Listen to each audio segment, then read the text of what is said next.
రాష్ట్రంలో వీబీజీ రామ్జీ పథకం అమలుకు కేంద్రం భారీగా 1414 కోట్ల రూపాయలు విడుదల చేసింది. ఉత్తరప్రదేశ్ తర్వాత ఆంధ్రప్రదేశ్కే అత్యధికంగా నిధులు కేటాయించింది.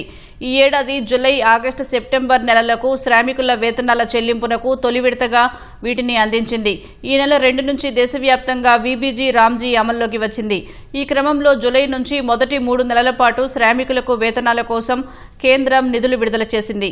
ఇందులో షెడ్యూల్ కులాలకు 241 కోట్ల 54 లక్షలు, షెడ్యూల్ తెగలకు 78 కోట్ల 21 లక్షలు, ఇతర వర్గాలకు 1094 కోట్ల 41 లక్షల రూపాయలు కేటాయించింది. వీబీజీ రామ్జీ పథకం అమలుకు మొదటి విడతగా రాష్ట్రాలకు 25,863 కోట్ల రూపాయలను కేంద్ర మంత్రి శివరాజ్ సింగ్ చౌహాన్ విడుదల చేశారు.